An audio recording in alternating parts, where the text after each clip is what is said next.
Hey guys, you're in for a real treat today because on the show I have Jayson Davies and Abby Parana from the OT Schoolhouse. Jayson and Abby are both school-based occupational therapists, and I actually met them at the Occupational Therapy Association of California conference just a couple months ago. They run the OT Schoolhouse website, blog, and podcast, and they have some fantastic stories to share with you today. We have just the best time discussing everything school-based occupational therapy. I hope you enjoy this episode, and class is officially in session. If you're interested in occupational therapy, this is the place for you. This show aims to explore our profession by sharing who we are and what we do. Because for us, occupational therapy is more than just a job. Hi, I'm Sarah. Welcome to OT for Life. Hello. Hello. Hello. Well, this is exciting. This is so fun. Okay, so I was watching the conversation that you guys were just typing on Skype. And of course, all I read was like, you didn't have to put the beans in the washer. And so I'm like, wait, okay, beans. I'm like, maybe she's like washing like a weighted blanket or like some sort of like beanbag thing. Because I was like, school-based. Yeah, okay, it's got to be something like that. Could be anything. It's got to be literal beans and sewn into something. Because or just clearly. Random beans just thrown into the dryer. Like the sensory it could have bin. been. It's dirty. I Toss it in. You know what? It probably wouldn't surprise me if I found beans in my dryer at the end of doing laundry. I found googly eyes, stickers, glitter, like lots of things. Yeah, putty. Usually putty's Putty. in the clothes. Yeah, Small buttons. container of Play-Doh. You found that? Well, because I don't check my pockets a lot. I should probably do that more. Wait. What kind of pocket has a small container of Play-Doh in it? Sometimes I'll stick it in my back jeans pocket. I wear stretchy jeans. I've done this before. Stretchy jeans. Believe me. I usually only went through the wash, though, and then I found it before it got to the dryer. Well, that's good. Actually, when I say usually, it didn't happen more than once. It happened one time, and then I was like, oh my God. The second time you caught it before it went in the wash. Yeah. No. It only ever happened once, and I caught it before it went. The longer you know Abby, the more crazy stories you will hear. Yeah, Jayson was in the office with me for a long time. Sorry. No, I think that's something that most pediatric therapists and probably other therapists, we find just like random stuff in our laundry all the time that we forgot about.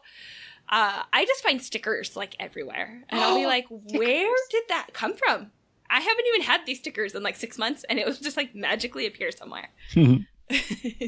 And I guess we should clarify that it was the dog and not just random beans. So your dog's name is Beans or the Beans? Yeah. Beanie. Beans for short. Sometimes I call her Weenie when she's being a Weenie, jerk. Beanie. Beanie Weenie. Beanie Weenie. Beanie, Weenie. And sometimes the beans. The beans. Yeah. Well, now I know. I was a little worried. I was like, what is going on? What kind of beans is she putting in the washing machine or the dryer right now? And I guess it makes sense because it was raining too. So dog could be a little wet. Good. She likes to take a tumble. Just air, no heat. Right. Fluff the fur. Exactly. So do you guys have a funny story? I know you have to have a funny story. Abby's got one. I do. Abby always has something funny going on. So what's going on, Abby? Oh, gosh. So I have this kiddo, and maybe you guys will find this funny, but he has autism, and I work with him individually, and he usually doesn't, like, he was a pretty big stinker when I first started working with him, and now he's fully on board with the OT train. Like, he gets super excited. Whenever I come to get him from class, he gets really pumped. And this week I went to go pick him up, and he was eating his snack because I usually see him on Fridays, but I have a meeting that's going to take up that time. So I thought, well, I'll go grab him early. So it was outside of our scheduled time. So he was eating snack, and his aide told him, he was like, OT. And he said it, and he had a mouthful of goldfish, and he was super pumped about it. And he was like, OT.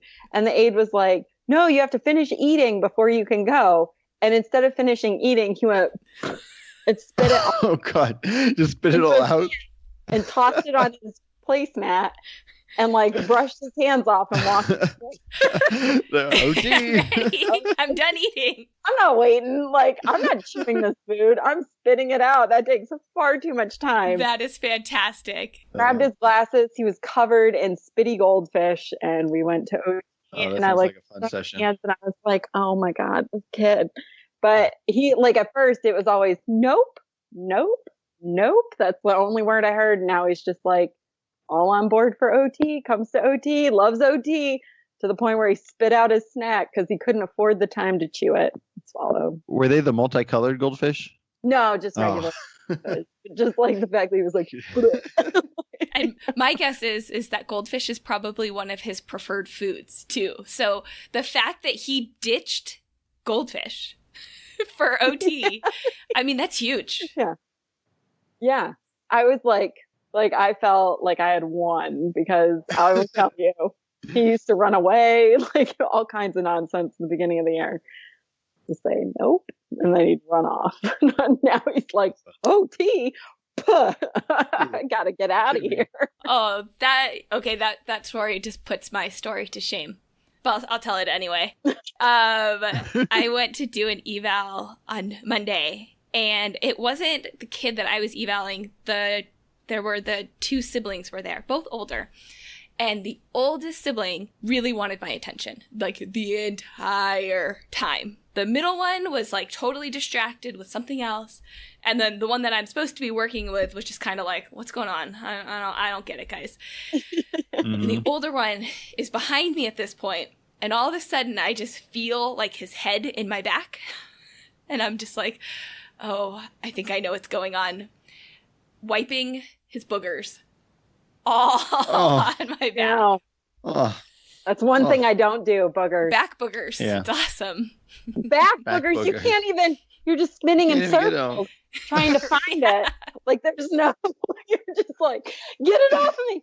Get it off of me. Like I would panic. Like that disgusting. I am so sorry. But that's hilarious / super gross because that's the one thing that grosses me out. I could deal with every other thing, but boogers, but like, man. I mean, once he got me, like, what could you do? I was already like, all right, well, like, it can't get worse. I mean, I guess it can, but... Yeah. Did you like extend your back? get You're like, oh, he got me.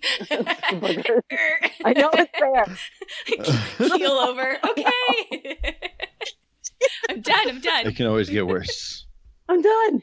Can't do it. All right, top that, Jason. Bring it. I've got nothing. Nothing funny happened with the rain today. Oh, yeah, forging rivers today, man. It was forging rivers today. No. But I dunked both feet. Not too much.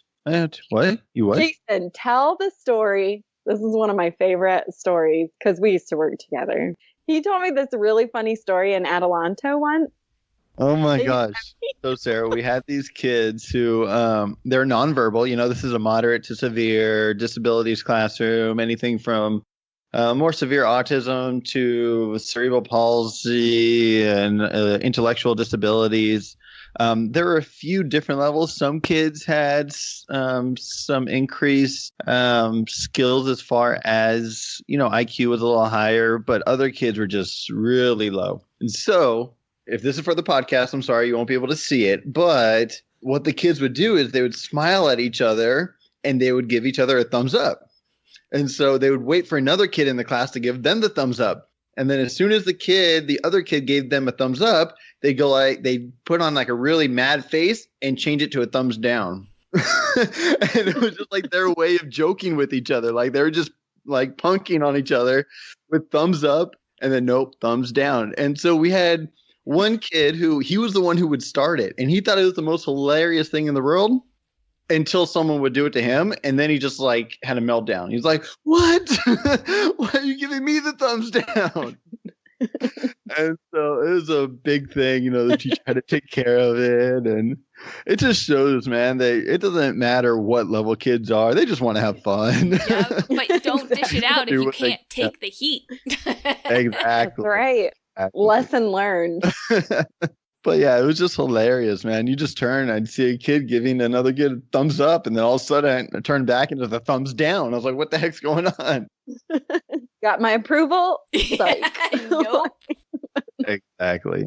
So I want to ask you guys, what would you say the best part of being a school-based occupational therapist is? The best part of being a school-based therapist is actually a little bit of the autonomy. I mean, we are typically there's only one school-based OT at a given school.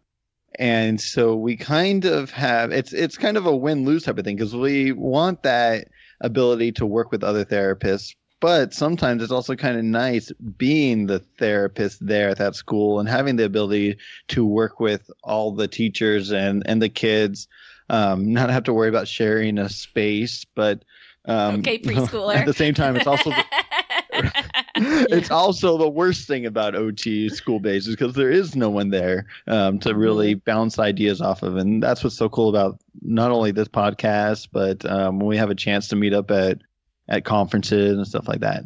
The breaks aren't bad either. Having Christmas break, summer break, that ain't bad either. But yeah. I think that's interesting because I guess I feel the same way, and not even being in school-based, but I am out by myself all the time, and it's a pro and a con, because part of you is like, yeah, this is awesome, I get to do my thing, and then part of you is like, wait, but where's everybody else? Yes. Yeah. And I used to love my drives from one school to another school. Just that little time to kind of reflect on what you just did with a student at another school before you have to start up with another kid at a new school. Listening to a podcast or something, that was kind of nice. But as far as really being in there, my favorite part is actually working with the teachers and trying to kind of get that aha moment with the teachers about a specific kid with a diagnosis or something like that too. Substitute caregiver with teacher, and I'm right there with you. Yep. Exactly. So Abby, what about you? Oh, so for me, let's see. So I've worked in other settings. So I've worked in skilled nursing. I've also worked in a long-term acute care where it was like a vent unit / long-term wound healing. And so, because I started in schools, then I took a brief couple-year break where and I've done home health. So I've done those different settings. And then I returned to schools after taking like a hiatus from them. So I would say what brought me back is I kind of come from a background of teachers. So my grandmother was an art teacher, was my personal elementary school art teacher, actually. And then my mother is a high school English teacher. And then my sister is a special ed teacher. And so I kind of come from this background of educators. And I personally wanted to be an art teacher when I first started looking at applying to colleges and universities. And I even shadowed my grandma for a couple years, just in understanding art. Not shadowed her in schools. I think just my senior year, I was able to shadow her for a day. So I learned a lot of art stuff from her. And so for school-based, for me, it's really looking at the therapeutic aspects of doing activities. So I love breaking down activities and then looking at how that's going to promote functional skills within the classroom. And so I really like the younger kids. I really like doing projects with the younger kids. I love these little moments where maybe they didn't pick up on an activity in the past, or they were unmotivated to do something. And then I can find like that little something. So that's what I like about it. And I like bringing those activities into the classroom. So I do some small groups in classes where we do really creative projects. And then the teacher comes over and it's like, oh, how's that working with so-and-so? Or how did you get him to cut that? And I can kind of share then with the teachers and the aides, how OT is helping promote function through creative projects. Yeah. That's why I like school-based. Yeah. One of the things at our old job when Abby and I were working together, we had a dollar store, Dollar General, one of those right next door. And so, we'd often like right next to the district office. Yeah. And so we actually had our office was at the district that we shared. And so oftentimes we would either stop as we left the district or on our way back to the district to pick up some, crayons, some paint or whatever tool. And so many times Abby would walk into the office and she'd have a new toy, or I'd have a new toy, or our occupational therapy assistant would have a new toy. And we'd walk in and be like, look what I found. It's like show and tell. And then of course, exactly. Yes. So of course, naturally, we had to open it and we had to test it out. Yes. And so I specifically remember this one toy that Abby bought that had like a hammer with like cups. Do you know what the name of it was? It's a whack-a-mole game. Basically, it's a whack-a-mole, but it's like whack cup. Yeah. It's color coded. That's right. I use it now. It's really motivating. It's awesome. The kids We'll love have to show you sometime. But basically, you have this little hammer with a cup at the end, and when you hit it over another cup, think about stacking cups. When you hit it over a cup, it gets stuck in the cup. And so you have like red, blue, green, yellow, and you have to hit them in the right order to get them to all stack up into the hammer. Before your opponent. Before your opponent can. So then we got competitiveness here too. Oh, yeah. And her and I were going at it for like, 10, 15 minutes. You had to get all 4 stacked. And I think she had all 4 before I even had one time. And then she started cheating and she'd hit my cups instead of her cups. So I'd have to like reach over to try to get her cups. You do what you got to do to win, right? You do. And actually, I still beat kids to this day. I'm very good at it now because when I play my students and I beat them, I get a sense of pride. You get a sense of pride. Sometimes, do you get a sticker? I'll give myself stickers, but I grade the activity because personally, I do think it's important to like have kids lose sometimes. Completely agree. Because it's part of learning to cope with difficult situations. So at times I will beat kids and things. Yeah. Not all the time. We always end on a positive note. At times, 90% of the time. Sure I won't like continuously just beat them at that game. But I have it now in the OT room. And I've actually set it up as part of a scooter board course where they have to try and get them while they're on a scooter board. So we do a lot of fun stuff with that. And it's sequencing. And then too, it's a lot of, so they have to look at the card. I flip the card. They have to do it as quick as possible. And so sometimes that has to do with scanning, tracking, motor coordination, eye-hand coordination. So you can really incorporate a lot with something. Best $5 I've spent in a long time. Sounds like it. I've never seen it, but it would probably be way too challenging for most of my kids, and they'd probably just end up like hitting me or hitting like mom or dad instead. Sometimes it's just a matter of can they get the cup? One. We'll just get one.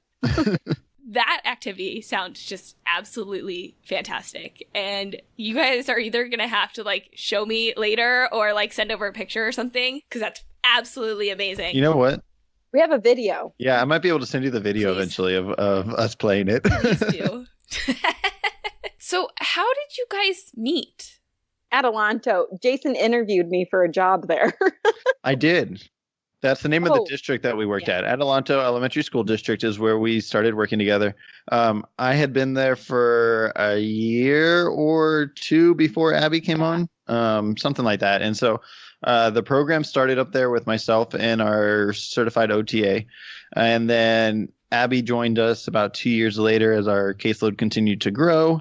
And so we worked together for about 3 years up in Adelanto. And then we both kind of separated at the same time. We both left the district and went to other jobs. So now we both work for other school districts, actually neighboring school districts.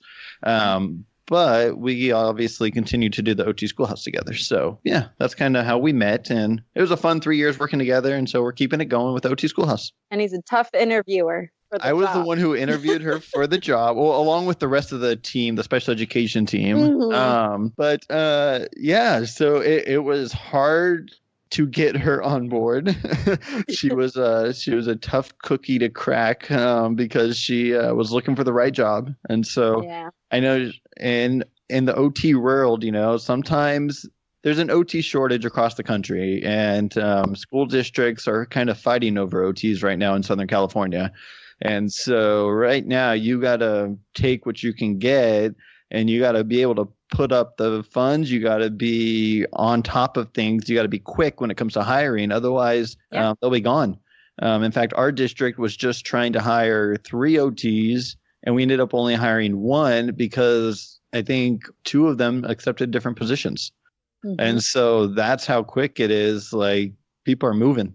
I think that's interesting because I've had some new grads and I've had multiple people tell me that it's been difficult to find a job. But I know one specifically was wanted to go into like adults and skilled nursing. So I wonder if, I don't know, like, because it sounds like at least in schools, there's not enough people. Yeah, and you know what? There really isn't enough people, but I do think it depends on the state and the type of district and where you're looking, because there's really highly desirable areas to live around California. And I would think that the more desirable area to live, it's probably a little bit more competitive. Like if you're looking in some rural place that is not a highly desired area, you're going to get less applicants. But I would imagine that the OTs would stay longer in those positions, because if you are from that area and you're looking to live there permanently, you're probably from the area. And so you're looking like a longer term. So that OT may likely stay with the same job for many years. So I think it would just be really dependent on that. Because I know in like Pennsylvania and like New York State, where I'm from originally, like East Coast, they're highly competitive. It's really hard to get a school-based job out there. Interesting. And they pay a lot less than California. A lot less. Yeah. Yeah. I was just talking, our most recent podcast was with Miss Jamie O.T., Jamie Spencer. I listened to that one and today. she was saying, it was a good one. It was a good one. Oh my gosh. She is so passionate. She's so passionate about what she's doing. And it's all about advocating for OTs. And she's kind of leading this advocacy project in New York because it is crazy. Most of the OTs in New York are contracted. Very few are district employees. In Southern California, there's a big trend, it seems like, at least in Southern California, to go in-house, to have districts have their own occupational therapist. In New York City, it's like the complete opposite. It sounds like contractors are basically undercutting school districts. They are, they're just getting people for very low prices. I mean, they're not paying OTs a lot, but they have such a competitive hold, a stronghold on all the OTs. And so they're really fighting there. So like Abby was saying, it really depends on where you're at. I've heard even similar stories up north in Northern California that it's very contract based up there. I've heard that too. And so on the Facebook groups, I'm telling people like, oh, well, down here, it seems like a lot of districts are hiring. And they're like, not up here. It's all contract. And so it is very dependent on where you're located. I'm sure, I think just about every occupational therapist gets an email monthly or a call from Florida or some random place. It seems like it's always Nevada. Florida. I've gotten Nevada. Colorado, yeah. I think it's all the places where it's business friendly. Because I know Colorado and Florida are both very business friendly. Yeah. And so all the contract companies, they set up business there. They set up shop there. And that's why we get the phone calls from them asking us, hey, do you want to go work for a contract gig for 16 weeks in Hawaii? Or do you want to go work a school base for this year in Montana? I don't know. But yeah, it's very dependent on where you are, apparently.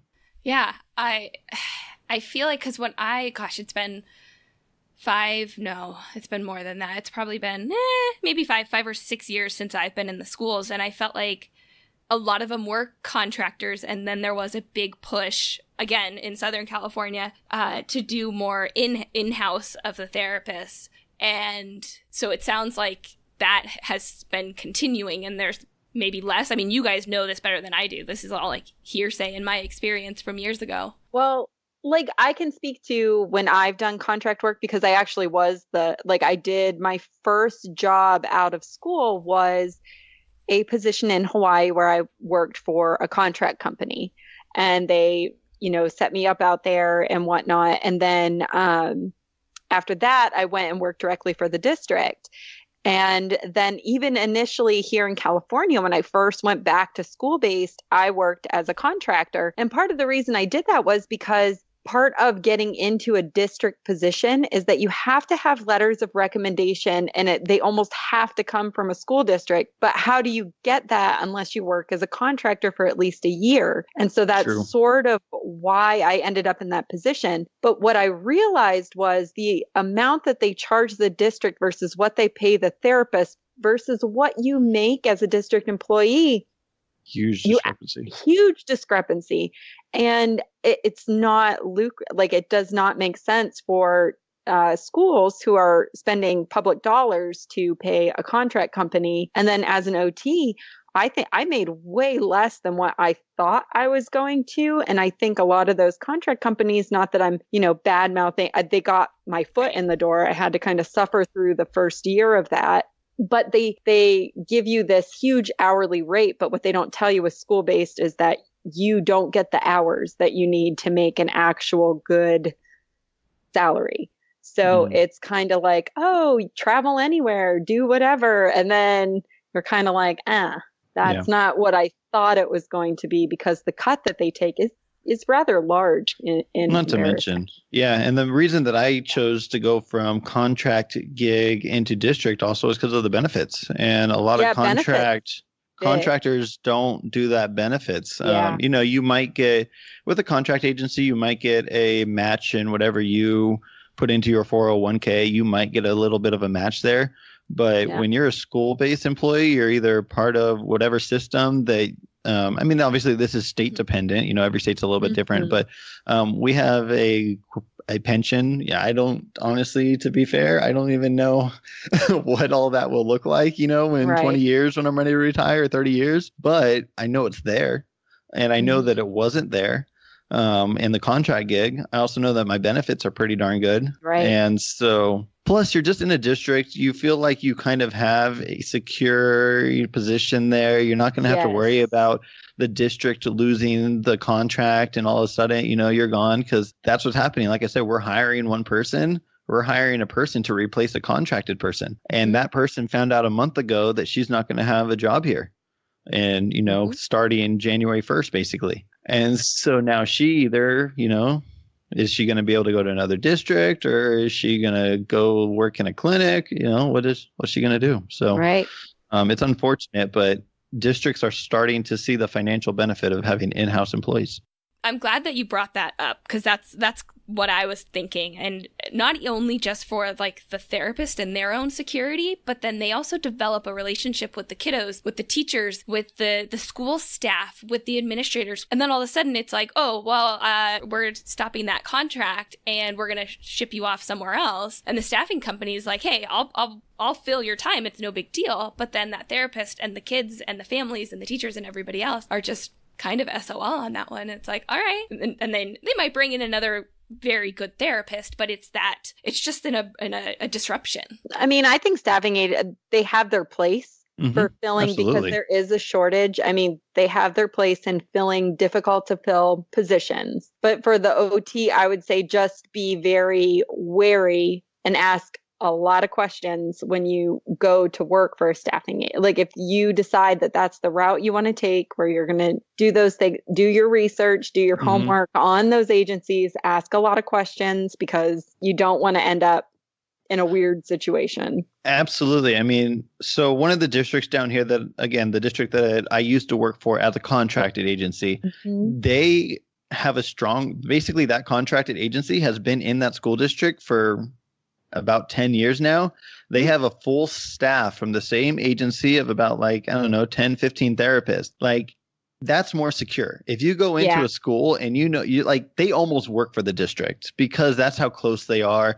The contractor and the district are just so well knit. They have this entire program set together, versus maybe you're getting a contract gig and you are there because someone's on maternity leave.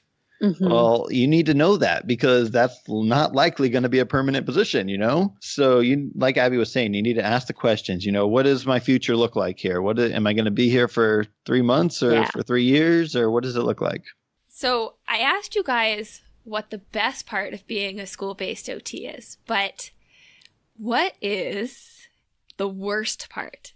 Now that we're trying to get everyone to be in the district, now you're going to say, no, watch out. There is no bad part. There's no bad part. I feel like this is that question. No, I feel like this is that job interview question that you have to somehow turn into a positive. Like I'm a workaholic. That's the bad part. I work a lot. I'm just a perfectionist. I want it real. I want the dirt. So what makes you cry, Jayson? Just kidding. For me, Right now, in my 7 years now, I've never had a strong mentor in the districts I've been at. At least not in OT. I have found mentors that are psychologists. I did meet you, but all the OTs are very young. OT has become a popular profession in the last 20 years or so, 10, 15, 20 years. And so everyone's young, it seems like. And so we're all kind of learning together. I know that there are some districts. My friend just got a job in a district down here, and she's like, oh my gosh, I have 2 really well experienced OTs. And like, she's just learning as much as she can from them. But in my experience, I don't know, maybe I just haven't asked enough questions, but I haven't found like that really strong OT mentorship in the schools. And so we kind of had to learn it together, me and Abby. We were the only 2 OTs, and it wasn't always pretty. Yeah, it wasn't always pretty, but we got through it. We learned, we did our research, we kind of worked at it together. And like I started to say, we found mentors in other professions. We found psychologist mentors. We found our special ed director as a mentor, other teachers, special education and general education principals. Speech therapist. Oh, definitely speech therapist. Yeah, so that was kind of the thing that I wasn't prepared for. But of course, it's kind of nice because we're getting to the time when we start to be mentors, and now we need to take that role on. And I would say, I would definitely second that. I think when I took my first job in Hawaii, I remember walking into like a tiny office that was also a storage closet, and there was a tiny little table, and stacked on top of it was probably 40 plus files of student work without any notes, without anything. It was just work stuffed into folders. And I was kind of like a brand new grad. And I was thinking to myself, what do I even do with this? Like, I just have to start with like the first one and start finding these kids and figuring out where everybody was. And this was in 2008, not that, not old. Not that it was like the dark ages, but like, I remember thinking like, oh my God, there was no SACE or like web IEP or anything that I was able to go and look up this information. I had to like somebody email me a spreadsheet, and I remember being like, oh my God, where am I going to find these kids and what am I going to do? And there was such a high turnover of staff at that place. Like every year there was a new therapist, and so every therapist did something different, and so there was no standard way of doing things. And so I just was left with whatever the previous OT did with the mess that she probably inherited. Yeah.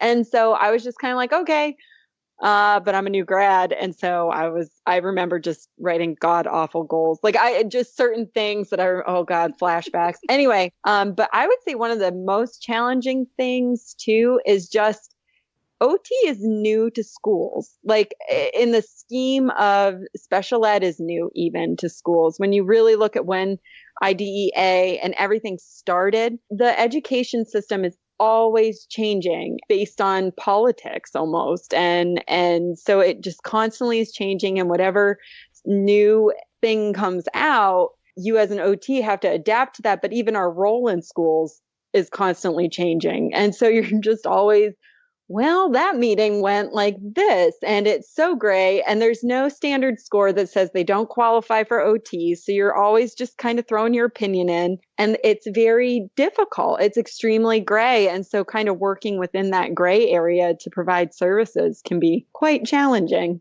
to say the least. Yeah.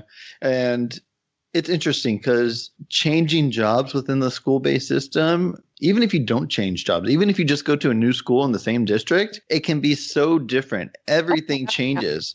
I mean, district to district, school to school, especially state to state, county to county, like you could be just going down the street and they do it completely different from the school that you were at, a week ago. The referral process is different. The IEP's process completely different. The type of services that they provide is completely different. Do they provide RTI or mostly push in or pull out? Like it all changes. And so you have to bring your professional, your professional opinion, your professional, the research that you've done, all that good stuff. But just like any job, you have to work within the scope that basically that your employer provides. Right. And so you got to learn to adapt, and that can be challenging. I'm almost thinking too, like you have to be careful sometimes of what you say in meetings. Like even it's like, oh, there's these little nuanced rules. They're like, oh, give your opinion, do this. And you're like, great.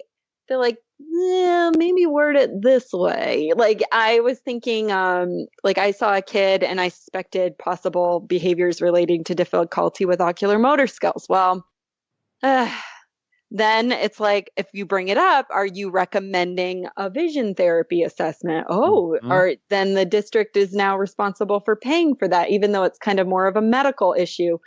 And then you're kind of like, but I see this problem and the kid has all these attention issues and now they're being, prescribed medication for depression issues because their self-esteem is tanking because they can't attend. But I see this issue that could also attribute to this. And so it's kind of like, sometimes I end up just saying it anyway, and then I can get into trouble for that because, did you talk to the school nurse and they want to know that you did all these routes, but there's nothing written in stone like, hey, OT, if you suspect this, do X, Y, and Z, and this is the protocol. It's just these nuanced subliminal things that you're just kind of like, you get in trouble for after the meeting. Yeah. Like, hey, maybe you should have talked to the school nurse, and they tell the parent, and you're just like, oh, well, I didn't know that until I got in trouble for it. Right. And real quick, I think Abby was kind of getting to this, but no one in schools know what OT is. No, they don't. And so that's another difficult part of being an OT in schools is that, like, if someone knows what OT is, typically it's from a medical based model. It's from their dad having some sort of surgery and receiving OT in the hospital or something like that. There's occasions, of course, where the gen ed teacher has a student with a specific learning disability who receives some OT, and so they kind of get it.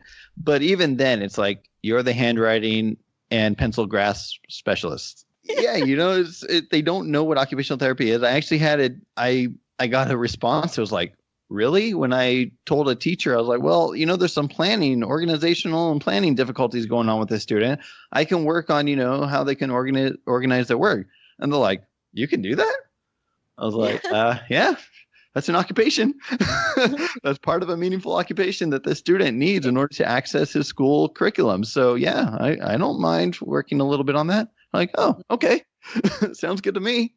And so, yeah, part of what we have to do as school-based OTs, and I think any OT has to do, is advocate for who we are, what we can, and also sometimes what we can't do. But let teachers, let parents, let students know how we can help them. That's huge. I absolutely love that. And I feel like the whole time I was like nodding my head because I'm like, yeah, like I'm going through that exactly in the same realm, except again, it's like it's parents or something like that. Like there's the systemic problem of what you can and can't do within your setting, but then it's also the understanding or that lack of understanding that the other people that you're engaging with have about what you do. And that's, yeah, that's a tough, that's just a tough, I was going to say answer question, tough topic. But it seems like it goes across a lot of practice settings. Oh, yeah. Like I think OT, we're just inherently a gray profession, which makes it difficult to define. And then also makes it difficult to advocate for in like a real way. Sometimes it's like the beauty and the curse of being an occupational therapist. Like that's kind of how I look at it. It's like, oh, this is a beautiful profession. It's also a curse because you're just trying to define something that is defined by other people's ability to find meaning in life. Like it's a very weird profession, but awesome. But how are we are so like no one knows what we do. Yet we are consistently the top 5 jobs like in the world. I think we were number 4 on something just like a couple weeks ago. Yeah, we're number like 4 in the medical field and in the top 10 within like all jobs in the United States. Yet no one knows who we are, what we do. Because we can't be case carriers. And that's one thing, that's true. One of those things. And apparently apparently there are a few states where an OT can be a case carrier. I learned this very recently. There's only like 4 states or something like that where this can happen. But there are a lot of, there's a lot of those kids that are in gen ed that are just something's off with them and they won't qualify for special education because their academic levels are too high. Right. But they just can't organize to save their lives. They have no interest in any PE because they are the most uncoordinated kids in the world. And so, yes, they participate, they access, but they're taking like later. The hard road. Exactly. And it's kind of like, or like, how long do we have to wait? Like, how badly do they have to continue to struggle?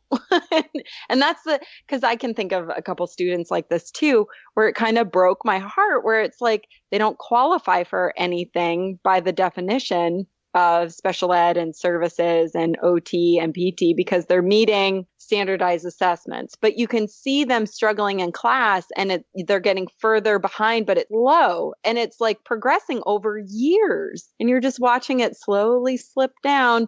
And meanwhile, they're being included in the gen ed population, but they're also being ostracized, not just by their peers, but even staff. And they're not meaning to ostracize them. I don't want to make it sound like anybody knowingly was like picking on a child, but you can see where they're being just like slowly segregated away from their peers while still in the classroom. They're just sitting at a table way in the back by themselves or something. And it's like, you can see that their disability is impacting them in gen ed, but there's nothing available. They're just kind of like slipping through the crack and no 504 plan, no anything will really. And that's where I see a gap where OT could fill a role. Like, if we could just coach the teacher a little bit more, or, hey, this is what their disability is. This is how it's going to impact them. This is how you can support them to function. And so that they're not sliding back until they're completely segregated and going to RSP. And you know what I mean? And not that those things aren't needed, but you know what I mean?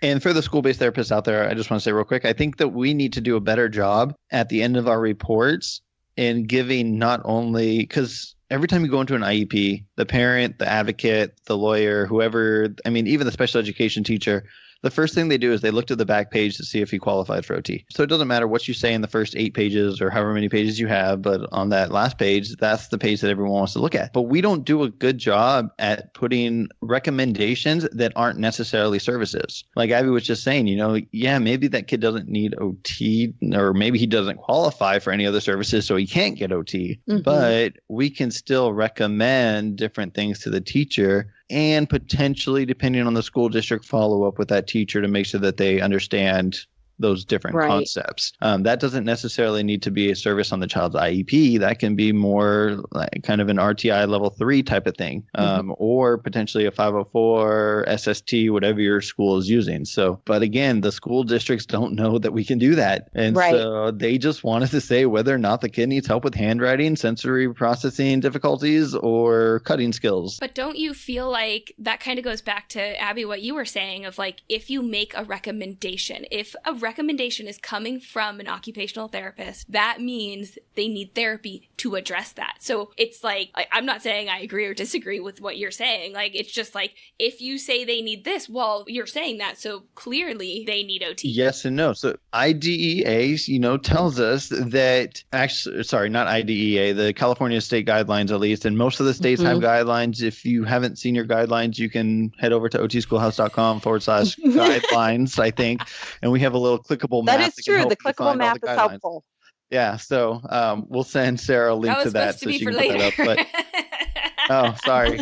Anyways, do it now. It's your show. We're good. No, but you need to look at your guidelines, because our guidelines for if a kid needs occupational therapy is there someone else on the IEP team that can provide that specific accommodation or service. Right. And so if we can put into our recommendations, yes, this child needs organizational folders by different color. That's not necessarily saying that we have to do that. That's saying that the IEP team, the teacher, the parent, the RSP teacher, whoever else might be involved, can work on that. Like, I'm sorry, but if I was a parent in a meeting and someone told me, oh, my recommendation is for you to put colored folders for the kid to organize, I'd be like, okay, I can do that. Like, I don't need someone to come help me do that. It's a skilled intervention at that basic bottom line. Exactly. Exactly. Yeah. And so that's that's a whole nother story concept that we could go on. What have you asked the parent? Have they already tried using colored folders? Okay, well, maybe if they've already tried it, then maybe there's something more that we can do. I love it. I just like ask one question and then you guys just like banter back and forth. It's fantastic. I'll just sit there and I'm like, this is awesome. And so it wasn't our I'm office, sure. too. I like if I could have just been like a fly on the wall there and just listen and watch and like what's going on. But I should also point out that it's super cool to have both of you guys on because I know on your show you tend to do at least the interviews. Just one of you will do each interview, and then sometimes you'll reconvene and then do shows togetder. So, well, now that we know how to do 3 people on a call, maybe we'll look into it. Yeah, life changer. Or we might end up just bantering between each other, and then like nothing wrong with that. Get a lot done. We'll have to see how many people we can get on one podcast. It's like how many you can fit in a car or something. Yeah. OT podcast dinner party. Like, just, great idea.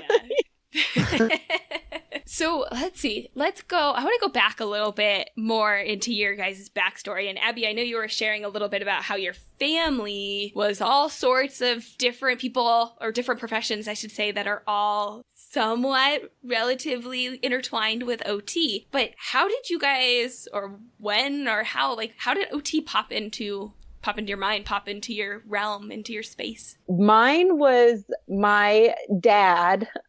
I wanted to be an artist. I'm not even going to lie. Like I was like, I'm going to go to art school.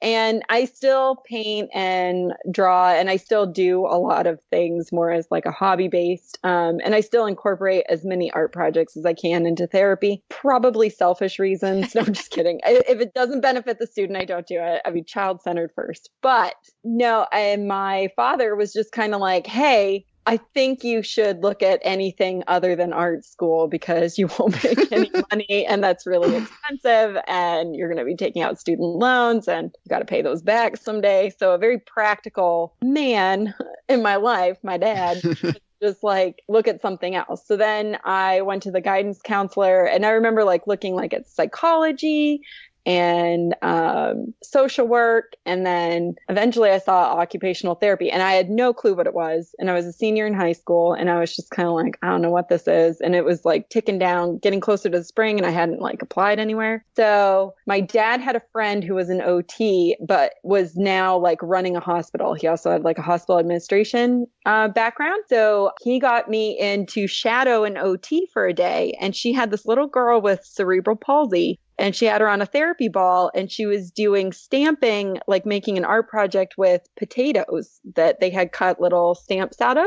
And she had her over this therapy ball and she was working on strengthening and extending her arm and putting it on a piece of paper that was taped to the wall. And this little girl was just super excited to do this because she couldn't hold a paintbrush. She couldn't do, the potato was like big enough. And the OT was explaining to me kind of like what all was being worked on. And it was in a clinic. And I saw that and I was like, oh, I could do this. This seems really cool.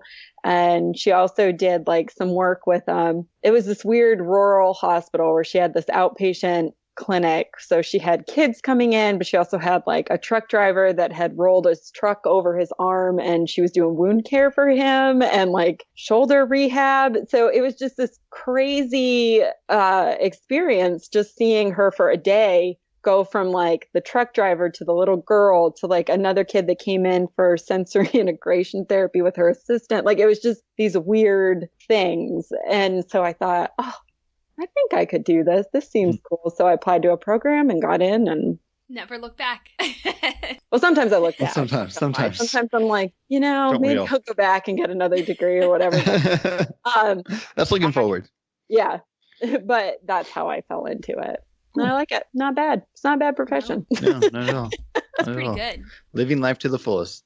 Putting the fun in function. Yes. All right. Same question, Jayson. All right. My turn. So coming out of high school, I was in my elective all 4 years, or one of my electives all 4 years was animation. And so that's what I was actually big on was I really wanted to do computer animation. It's like a huge Pixar fan, love Disney, all that good stuff.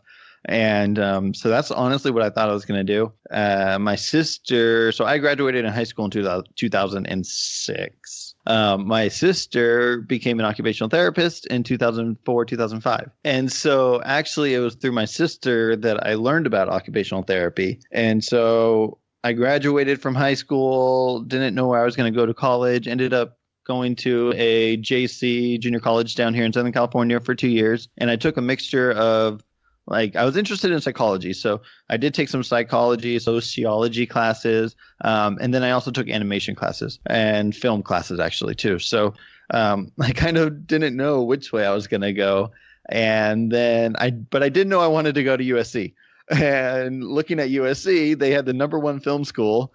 And they had the #1 at the time OT programs. I was like, well, I can't go wrong. Either way, I can do either one. So I don't think I really decided until basically I got accepted to USC is when I really knew that I was going to go the OT route. And partially kind of like Abby, I'm a very sensible person, and like her dad. I'm not sensible. Like your dad. My dad is sensible. Like your dad.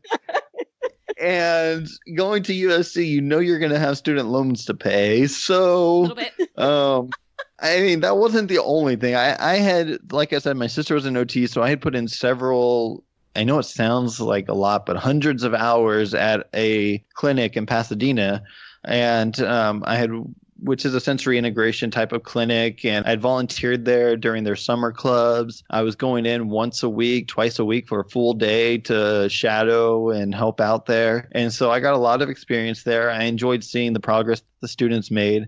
And so I ended up kind of going that route at USC. And yeah, so I didn't think I was going to be school-based at all. I thought that I was going to be I thought I was either going to be clinic-based. I never did a school-based rotation. So I did one at the VA. I love the VA. That was so cool. In fact, I don't know, one day if I ever get tired of school-based, that would be something that I would look into, is working at the Veterans Affairs. Just an awesome place to be. Shout out to the OTs that work at the VA, because they are Right. up to some crazy, like just amazing Definitely. programs and different things that they are setting up and running over there. It's like fantastic. Sorry, had to jump in. Yeah, it's really cool. No joke. No. I mean, they got driver rehab. They got a lot of stuff going on, and they're often in with the research studies too. They do some of the research studies, so that's super cool. But yeah, I love acute rehab, just like how quick paced it is and all that good stuff. Hey, go figure. My sister's calling me right as I'm talking about it. Yeah, right. We should ask her a question. Yeah. Is all this true? Can you confirm? Anyways, no, so yeah, that's kind of, I found out about OT through my sister and kind of fell in love with it myself, kind of going through that, seeing what she did and seeing how much of a difference she was making with the kids that she got to work with, and I got to shadow and again work with those kids and see them work into developing their own obstacle courses and learning how to do all those different self-care skills within the clinic. And it was just super cool. So I think it's really fascinating because like there were so many similarities with both of your stories for me, but it's funny because like the only experience that I had with OT before I started applying and got into school was school-based. Like, no joke. Oh. You're not in school, Yeah, you had mentioned that. Jayson, you're like, oh, I had hundreds of hours. I probably had 5. Like 5 hours, and that's it, maybe. You can't do that now. Like now, all the No. OTs that are applying have to have like 40 plus hours. 80? I think some remember are when 80. I applied to 80? Or 100. I don't Oh, know. you had to have 80? No. I remember now. now They have to have 80. because I had because I went to Gannon University in Erie, Pennsylvania, which actually is a very good program. Nobody knows about it because it's very small. But Almost shout went out to Gannon. Yeah, no, we have the same school colors. We do. We'll We found that out. tell them to listen to you guys. I was just on their podcast, but we talked about Gannon a little bit. So Oh, that's right. Yeah, you were on OT Schoolhouse because you were like, "Oh, I heard of Gannon in Florida." And I was like, "You know what? They just opened a campus down there. That's fine." Yeah. But yeah, and I had to do 40 hours of observation of an OT before I was accepted completely into the program. I just went back to the same OT that inspired me to be an OT. Like, hey, I need more. you know what I think is interesting is and I wonder if it's different now for people entering into OT programs, but all of us kind of found OT through another route. Like I didn't deliberately seek out to become an occupational therapist. Occupational therapy kind of found me. Like it's kind of how I think of it in a weird way. I was seeking many other professions, and then I was like, this seems kind of cool. And I wonder, I know a lot of OTs that I graduated with similarly found OT programs. They weren't like, oh, I'm looking to become an occupational therapist specifically. It's kind of like, oh, it found me and now I'm making my niche in OT. Yep. And aren't we glad that it found us? Yeah. Yeah. Exactly. Most times. Yeah, right. Except when there's back boogers involved. 99% of the Except time. for back boogers. Although I do like it. Kids spitting out his food to come play with me. Good day. It's a good means I'm doing something right. So, like, reflecting on kind of all your experiences and where you guys have come from and where you are now, what would you say makes you an awesome OT? I think it's our, or at least for me, I think Abby kind of has the same desire, is the desire to learn more, because you never know everything. And I mean, even though we have this website and a lot of people come to us for resources, like we're learning as we go. We are finding out, we're researching, we're getting more information from the likes of Sarah and from other people who help us. And then we kind of share that information. No joke. And so I think it's really cool to go to conferences. Unfortunately, they're expensive. You can't go to them all the time. And so listening to podcasts, going online to different websites, especially that are in your area of practice, I think that's what probably makes me a good OT, is that I'm willing to seek out the answers and I'm willing to find the information. Definitely. And I would say too, like when you're feeling burnt out, like for me, I was starting to feel a little run down as a school-based OT. Well, just in general, you're just kind of like, oh, what am I going to do? What am I going to do? And I think doing things like OT Schoolhouse and podcasts and having that occupational life balance. Yes. Sorry, what? What was that? Occupational life balance. That's right. I'm working on it. What is this thing called balance? Yeah. What is this thing? A balance beam? A balance beam? I can step on those little toadstool things pretty well. No, but I think it helps me expand my toolbox. So, and then it becomes more interesting. And so then the kids that I work with, it becomes more interesting. And I think the more you podcast, like I was thinking of like Robert Constantine. That OT it was like all these light bulb moments. And now I'm like approaching kids and I started doing more research and I'm just like, oh my gosh, now I'm more motivated again to get back into things. And so I think, what was the question? What makes you a good OT, Abby? Thanks, Jayson. That's what makes me a good OT. Like just trying to like use what I'm working on to better myself. That's where I was going with that. It's okay. Don't even worry about it. Don't even edit that out. Oh, no. That's like daily. That's how my mind functions. I'm like, what was I thinking? Yeah. I think our ability to ramble on just makes us a great OT. Like we just keep on going. It's just that ramble. is OT. Have you ever like read AJA or like OT? It's pretty much just a lot of articles about life, and so you gotta be a student of life, I guess. Yeah. So I have a true story. I have to let you guys in on a little secret here, and now it's not going to be a secret anymore. Uh-oh. But please let us know. I love secrets. All right. We're going to get real here. So I used to work in the schools and I loved it. I loved working in the schools for a portion of time. And I think it was burnout. I think it was a lot of the systemic issues. I think a lot of the things that we were just talking about, some of those hard realizations of being a school-based OT, and it pushed me out. And I ended up ditching the schools. And a lot of my friends, they're still school-based OTs and they love it. And I was just like, I was very kind of just disheartened by it because of everything that I had kind of gone through. And listening to your podcast actually has made me be like, oh, but I did like school-based therapy. Oh. It is fun. Like, there are things that you guys are talking about, and I'm like, I remember that. Like, that was so good. Yeah. So even, like, this just goes back to what you guys were saying. Like, I listened to you guys talk about it, and because you guys are passionate about it, I'm like, oh, yeah. Oh, yeah. Okay. Like, I like it. I miss it now. Yes. Well, that's nice. I think it's kind of like, but I noticed in OT, any place that I went, like nursing homes, home health, hospital, I got so bogged down with the systemic issues. And at some point, I just had to take the little wins. Like, I will ride that high from that kid spitting out his food to come hang out with me for like 4 treatment sessions and probably like 6 bad IEP meetings because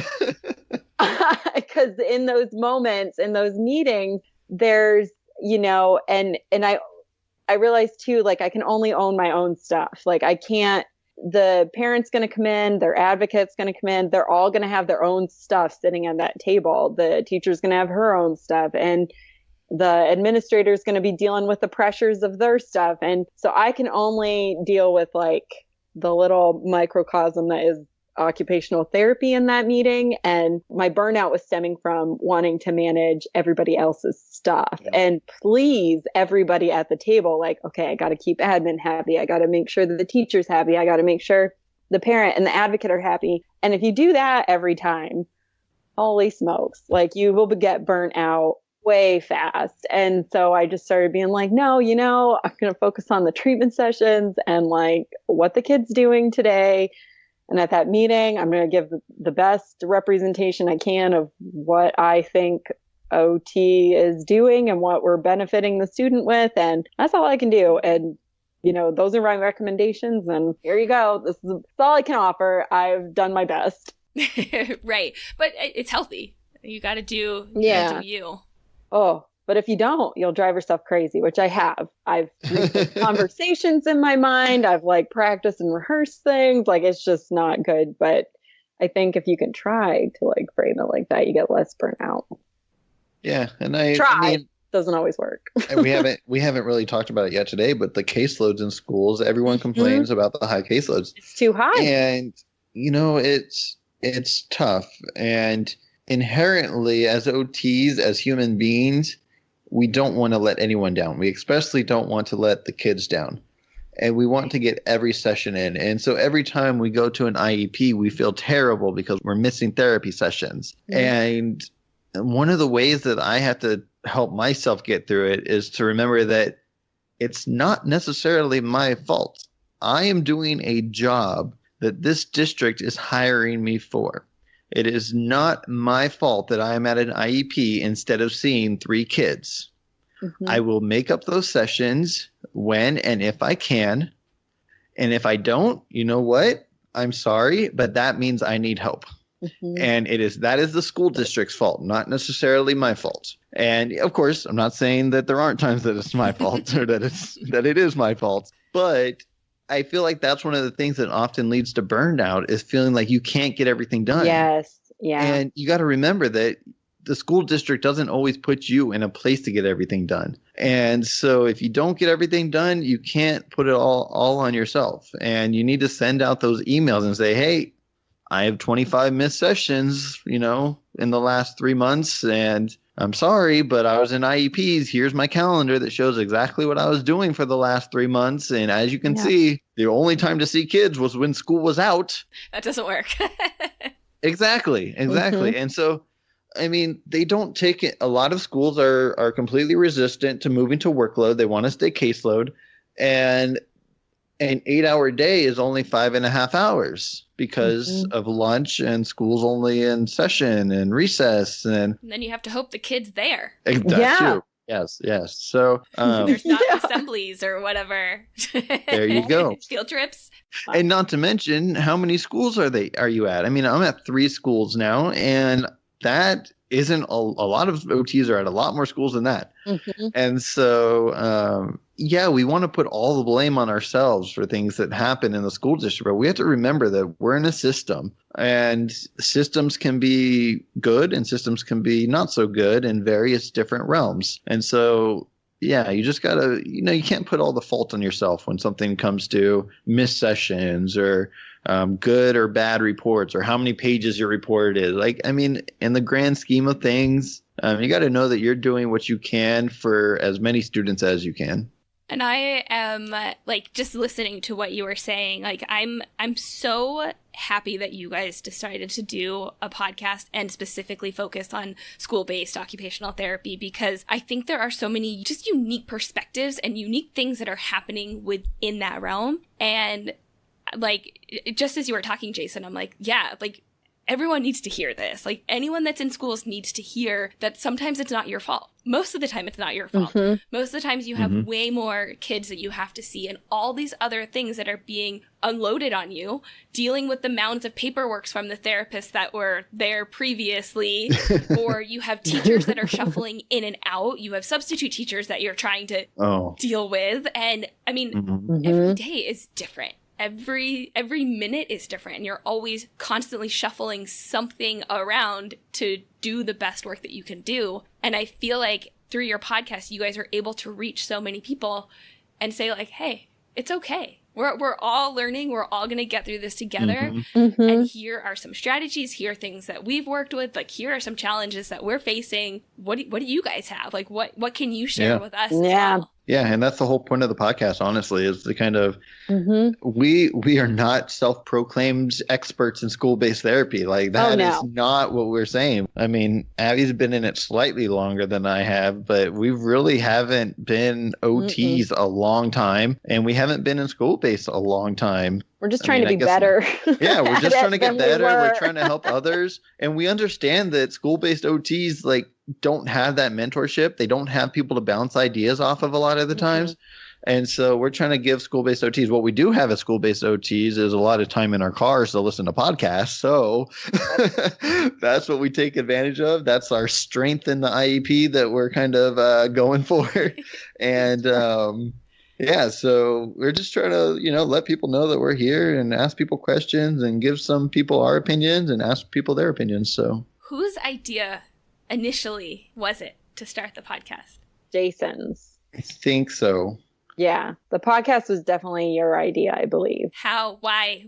Where did that come from? Honestly, I think it was because it was like what I just said. We wanted a mentor and we didn't have a mentor. And one of the things that we would always get invited to meet with our county, basically, or not our county, even like our district or whatever in Southern California of school-based therapists, but it was down in Riverside and we were up in Victorville, Adelanto. And so we couldn't, it was in like 12:30 in the afternoon on a Tuesday. It's like, who can make it to 12:30 on a Tuesday, 40 miles away, Yes.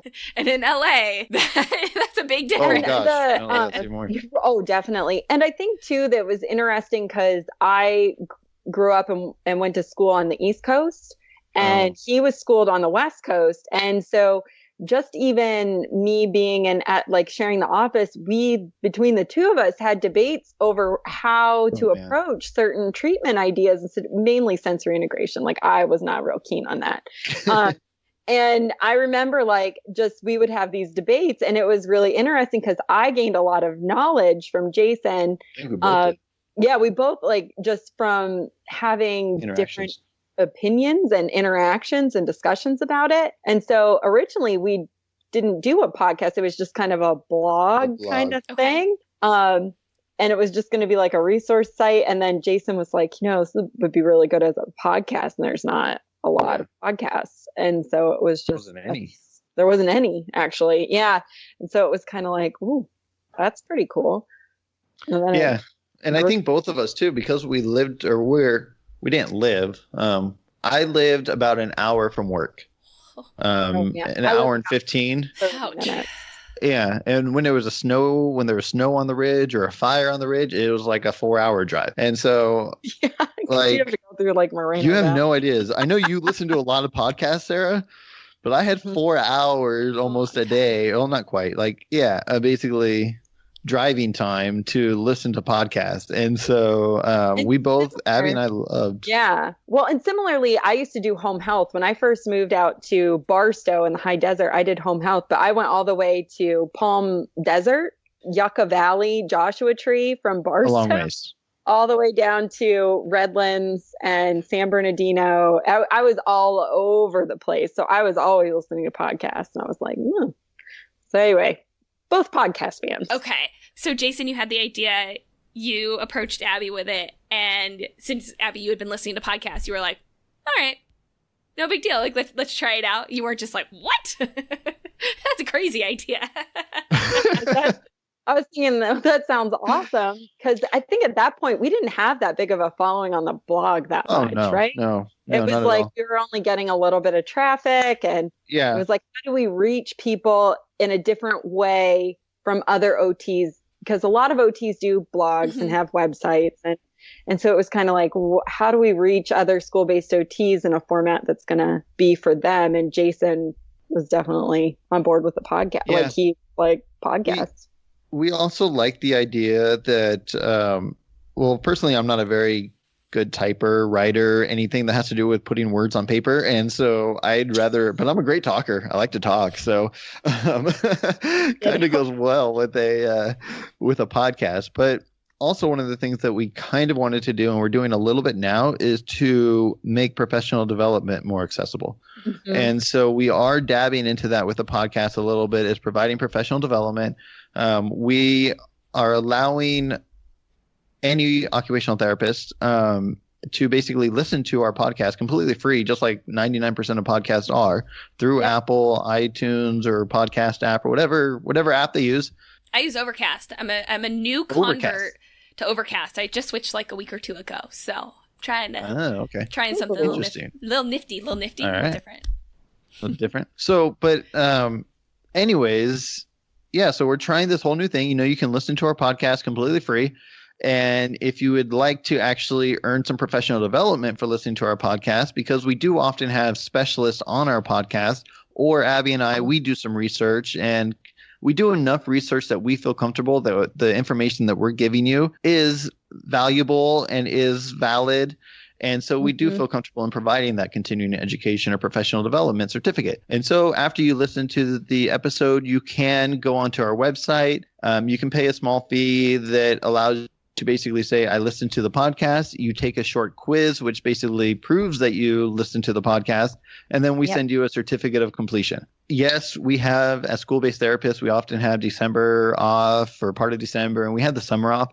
But AOTA conferences and state conferences always seem to be like in October and in April. Prime IEP. Prime IEP months. You're like, oh, great. This week I have 10 meetings. Yeah. So we wanted to make, some professional development a little more accessible. We hope to also eventually do some courses on the website, more video courses that are more in depth and longer. And but for now, the podcast, that's kind of where we're headed with the podcast right now, is kind of having that professional development. I think that's so cool. And I remember you guys talking about that because we had met at OTAC, the Occupational Therapy Association of California conference, 2 months ago? October. Yeah, end of October. Yeah, something like that. Feels like we've known you all our lives, right? Sarah. And you guys were talking about the professional developments, and I was like, that is awesome. Like, that's so cool because A, it's free, which is fantastic to listen to the podcast. Mm-hmm. It's convenient because people can be doing it when they're going for a run, when they're driving in their car, when they're washing dishes, walking their dog, something like that. And I think I know a lot of people struggle to get their CEUs done. And so it's such a wonderful way to be able to bring that to people, but then also to build that community. And you guys are learning and you're helping all these other people within the school-based realm. And even those of us that aren't in there, I'm still listening, and I love hearing what you guys have to say. And I think that's it's so cool. Yeah, and it's new. I mean, as far as I know, we're the only people doing it right now. I can imagine it kind of getting bigger. I don't see why it wouldn't. It's cool that we're able to do that, and I hope that we're able to continue doing that for a long time. And I think it's fun, and I think, school-based OT, we're on our own a lot, and there's not a lot of, like we were talking about before, there's just so many differences across states, even districts, in what we're doing. And so kind of having that conversation and bringing that to other school-based OTs to form those connections, I think is really important to kind of getting all OTs on the same page and just being evidence-based in schools in general. And I'm sure, Sarah, you probably have experienced similar I bet. joys of the podcast experience. Is that one of my goals is to interview a school-based OT from every single state.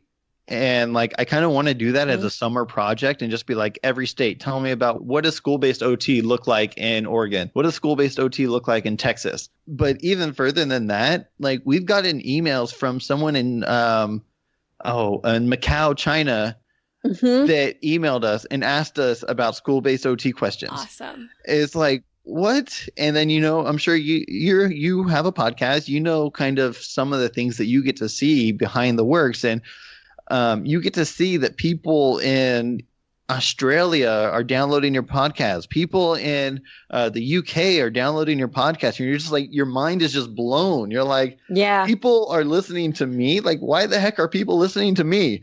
And so that's one of the, probably, I'd say the top thing that about running a blog, running a podcast, having an online presence, being part of the Facebook groups, even, it's just like you get to meet people from all over the world. So that's pretty cool. Yeah.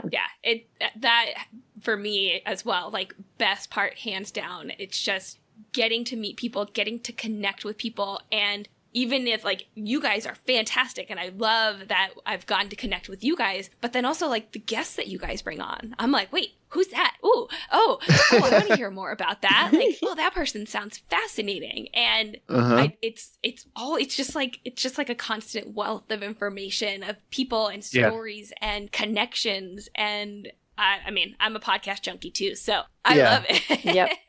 So real quick, I mean, I don't know. This is a general question. I'm not going to ask Sarah to answer this question, but like, have you ever felt just like you went to a podcast you paid $300 to go to this all day long course or something like that, and just like you get there, you're there for 6 hours, and then you kind of leave like, oh, I kind of really already knew all that stuff, and or you just didn't get out of it what you wanted. And I think there might be in the long term a shift in professional development, because I think there's starting to become so many courses that people are paying so much money for that they're underwhelmed with. Yeah. And that's part of the reason that we chose to do the podcast the way that we do and earn professional development the way that we do, because we don't want you to pay us even, we've $10 is what we're charging as of right now for about an hour worth of professional development. But honestly, if you don't feel like you got $10 worth of information out of the podcast that you listen to completely for free, then I don't want you to pay for that. Right. Like, I want you to be like blown away, feel like you're getting your money's worth, feel like you're getting information. And that's why we're going to continue bringing on like awesome guests, because I mean, most OTs present at conferences like for free. Yeah. I mean, you don't get paid to present at OTAC or AOTA or something like that. To even just go. So yeah, exactly. Yeah. Like you still have to pay. Even if you're a presenter, you have to pay to be there. Pay to be there.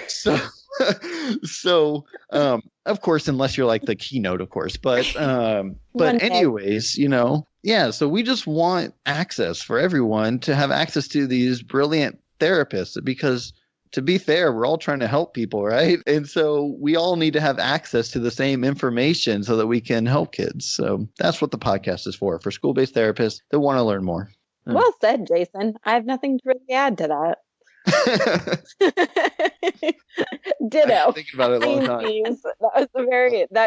But that's exactly it. I'm passionate about OT. I'm passionate. Like you said, I was film production before, so I kind of take this into. I have this podcasting about OT is like this perfect blend for me from occupational therapy and the film production world. Obviously, we're not using video, but eventually we'll get there. I have a question for you guys, and like this is something that I guess I kind of knew getting into doing an OT podcast that it would be an issue, but I'm starting to see it like more and more of an issue.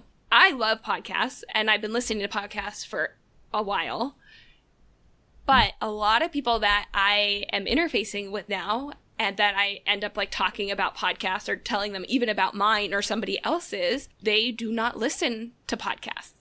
Wow. And that's interesting. Yeah. And so like, I'm going to kind of throw one of my students under the bus, one of my previous students, but she told me now we're good. But she told me that she had never listened to a podcast at all.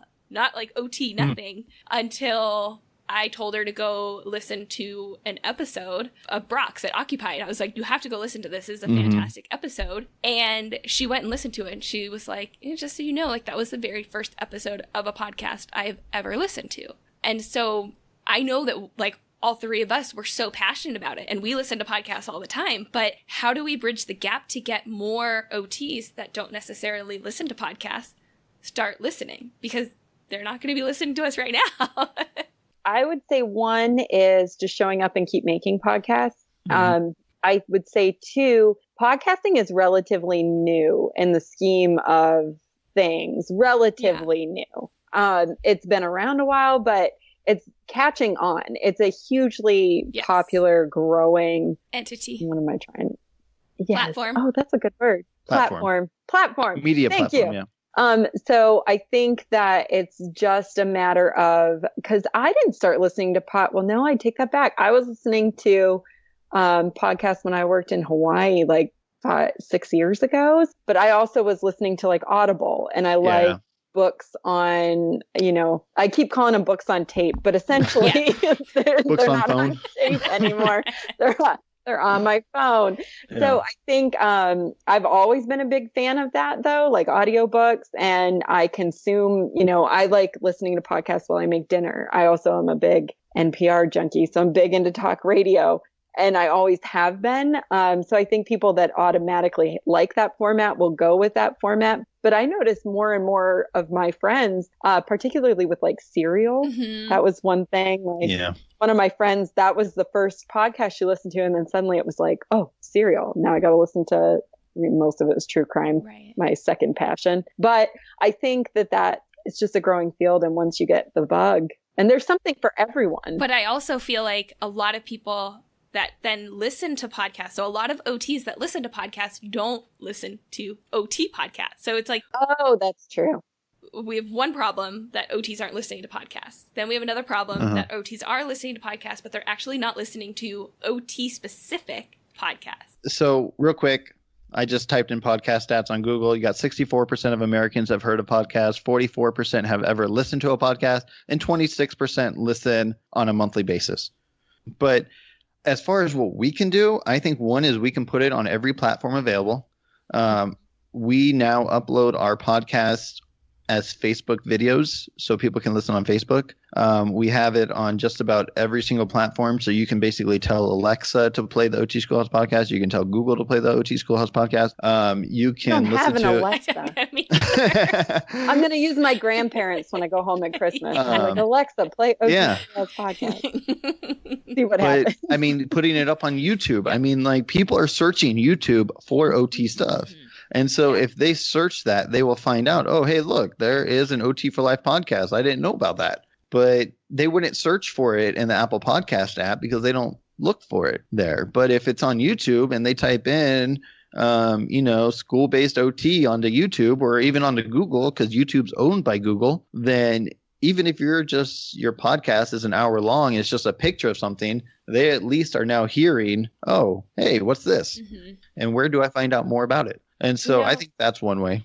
Oh, definitely. And I think the other part of it is OT is a broad field. And I think finding your niche with a podcast of a topic that is going to reach a specific audience is super important, because like as a school-based OT, I'm not probably going to listen to a podcast about acute rehab. But similarly, somebody in acute rehab isn't probably going to want to turn on a school-based OT podcast. Or like you're doing something totally different where you're kind of a story of OTs doing different things in different ways and what everybody's doing in the field. And so that reaches a wider audience. So that's kind of cool too. So it's kind of like figuring out where your place as an OT within that realm would be. And I think people will find it more interesting and be more apt to listen to them. So I'm going to put you guys on the spot. Outside of your own, and we'll leave mine outside of it too, because I'm here too. What is your favorite OT podcast? One of the ones that I appreciate because it's not school-based, but it's still with children, is the Milestones podcast. that is one that I have listened to regularly in the past. I don't listen to it as regularly anymore, but I also don't have as much driving time anymore. So I don't listen to nearly as many podcasts as I used to. I actually have listened to the Milestones, the Occupied, and yours, but I have not listened to it on a regular basis. Like, I will admit, one that I have, but it's not by OTs, is the Inclusive Education podcast. Yes. That one I listen to pretty regularly, but that's by more school-based lawyers who are working on special education lawyers that are trying to keep kids included. And I found that really informative. So I guess mainly, like I said, that's their special their special education podcast, because there isn't someone else out there talking about school-based OT. And like Abby was saying, like it's kind of that niche. Well, I was going to ask too what your favorite non-OT podcast is. Oh, I'm lame. I'm lame. Why are you lame? I'm lame. Oh, I'll give you my top 3. Top 3? I said 1. just so you get a sense of what I listen to. But go ahead, Abby. So I love Tara Brock. She does a lot of mindfulness and meditation podcasts. So she gives talks on just like mindfulness. It's much more like meditation, kind of how to be more aware of yourself and, that sort of thing. Get your Zen on. And then I love My Favorite Murder because I like true crime. And that's a really good one. And then I just recently started listening to The Armchair Expert. It's Dax Shepard, interviews a lot of really cool interviews in a long format. So I would say those are my major ones. But I also like This American Life, Freakonomics, Malcolm Gladwell's Revisionist History is really good. I'm a podcast junkie. Like I can say, I like the stories.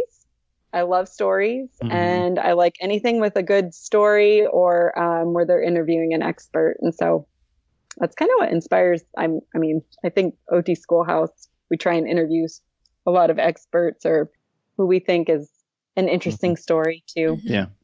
So sorry, I'm looking through my podcast, and one that I'm wanting to get hooked onto, but I haven't made the opportunity for myself to listen to a few of their episodes to get stuck on it, is the Sensory Project.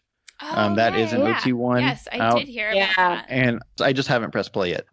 So I'm sure that'll be a good one. I just haven't done it yet. My top 3 are probably, one is only because I listen to it every week because I'm also a gymaholic, it's an EDM. It's called Tritonia. It's just an hour of EDM music. That's my gym music. But when that one's done, I actually have some finance ones that I actually listen to, actually. Yeah. Speak my language. Right? Hopefully. We'll see.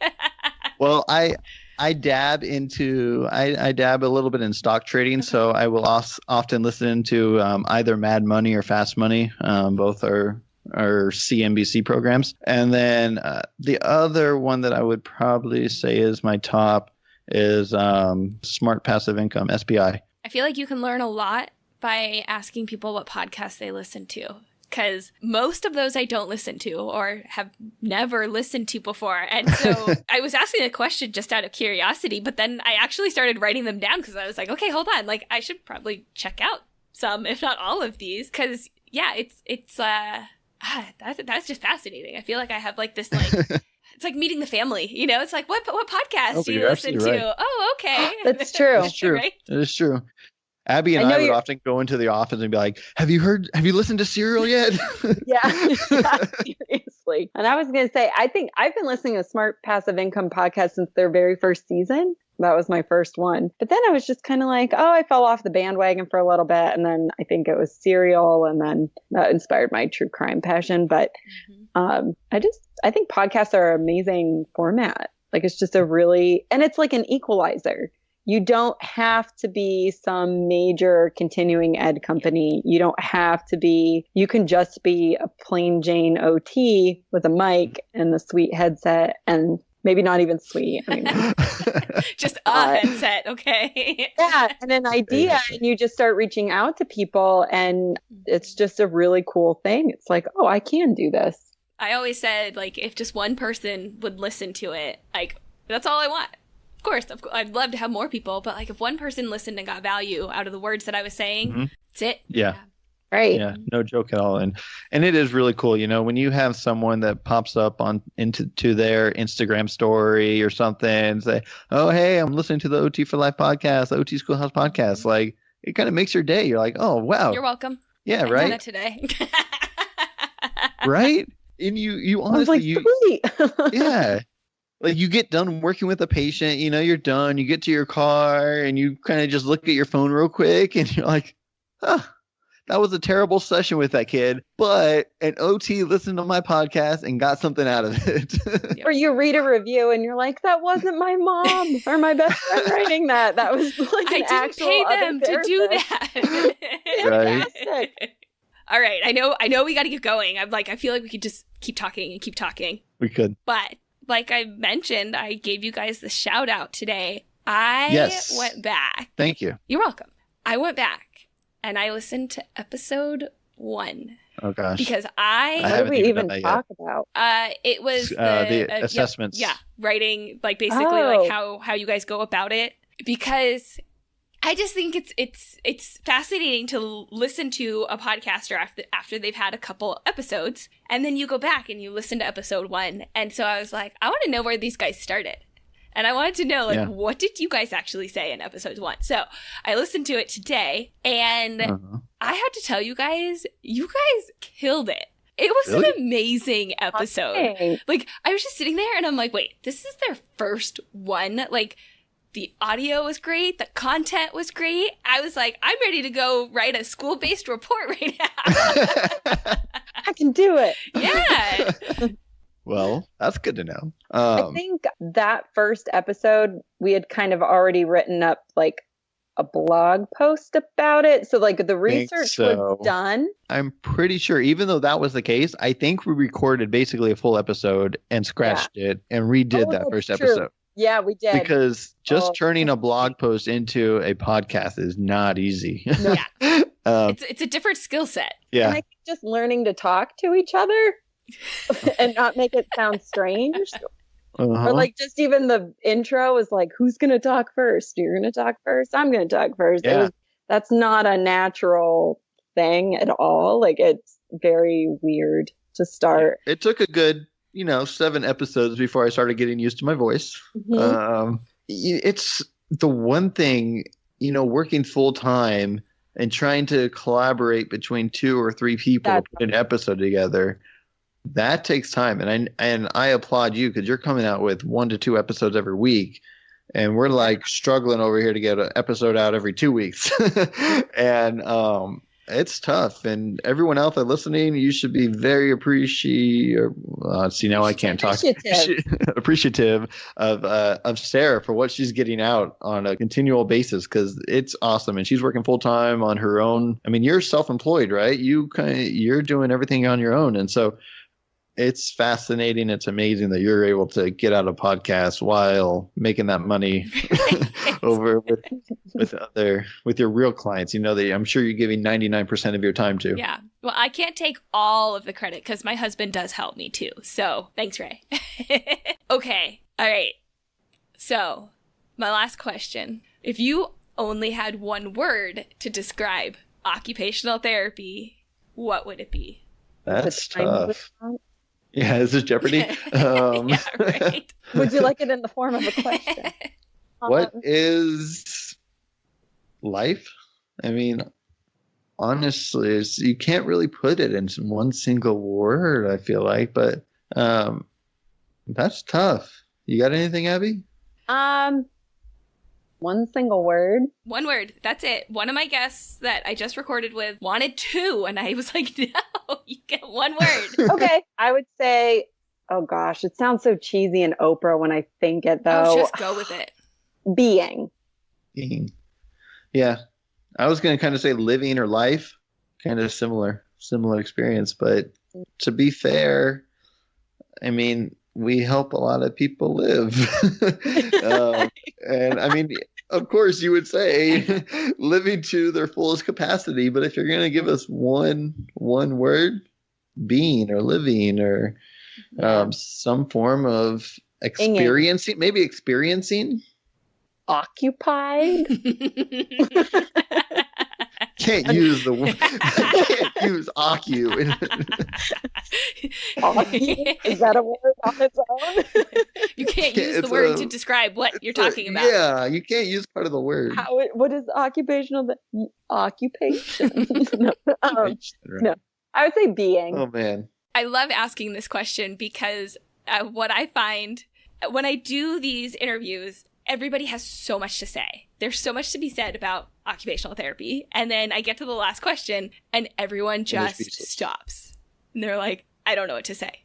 Like, how do you put everything that we just talked about, everything that you've experienced, everything that you know, everything that you love about OT, how do you put it into one word? And everyone comes up with something different. And it's awesome. Yeah, I don't like to conform to rules. This whole one word rule thing. No, come on, Sarah. We can't describe occupational therapy. I like it. I'm up for the challenge. Right? I like it. So you got living. You got being. Yeah. I've got living. Yeah. Don't Those take are her our final word. answers. Final answer. Lock it in. Final answers. Lock Don't need it. another question. All right. I need a lifeline. So My button's the button's broken. So if people want to connect with you guys, learn more about you, hear you on a regular basis, what are your deets? Give your details. All right. Well, I'll just give everything. I mean, otschoolhouse.com, that is our home base. That is where we live. You can find us there. Any social media, you can use at OT Schoolhouse and you'll get there. The OT Schoolhouse podcast is anywhere that you can listen to podcasts. Our emails are simply Jayson at otschoolhouse.com, Abby at otschoolhouse.com. And I definitely want to extend for anyone listening to this one or potentially two episodes if it gets edited We'll see. into that. If you're a school-based OT, a pediatric-based OT, and if you listen to our podcast and it speaks to you and you want to order a professional development opportunity from us, like you were talking about earlier, it's a quick quiz. Please reach out to us. We are more than happy to answer any questions. And also, for anyone, you can use OT for Life, LYFE, capital OT, the number 4, capitalized LYFE. We'll give you 20% off your first podcast episode, professional development at the OT Schoolhouse podcast. So, yeah, I think that, did I miss anything, Abby? Is there any other way that we get out there? I mean, minus the typical OT in the sky bat signal. Oh, yeah. Yeah, the carrier pigeons. And the red phone I keep beside my bed. But otherwise, there's no... I also want to say, if you are a student and you are thinking about a career in school-based OT, that, not just practitioners, but anybody that is interested, or if you want to like switch careers or anything like that, because go check them out. They're awesome, great people. I am so honored to have had you guys on the show today. This has been so much fun. I just want to like keep going. We could. Right. To the wee hours of the morning. Anything else that you guys want to say before we go?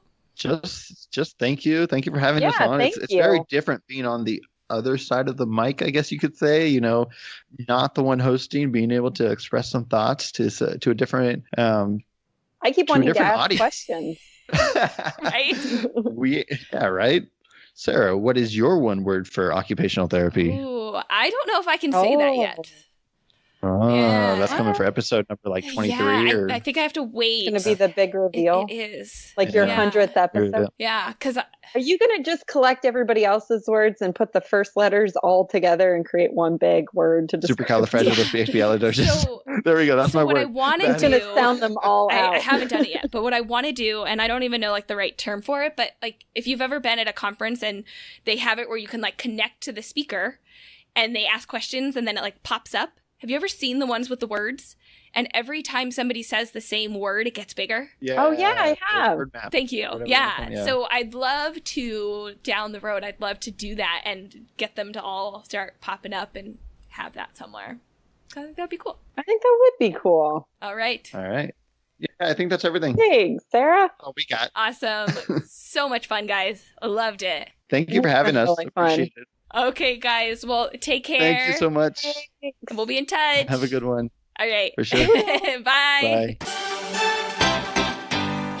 Hey, before you go, I just wanted to say thanks for listening to today's episode. If you want to further the discussion, go to our website, otforlife.com, and join our Facebook group. If you like us, here are 3 easy ways to let us know. 1. Share our podcast with a friend, colleague, or anyone interested in occupational therapy. 2. Leave us a review on iTunes or anywhere this podcast is found. 3. Subscribe to us so you don't miss out on any upcoming episodes. Thanks again. We'll catch you next time, OT for Lifers.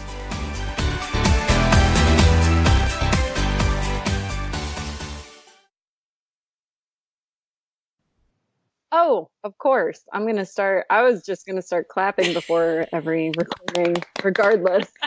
Yes, We're exactly. all here. And we made it. I just feel like that should just be a thing from now on. I kind of like it.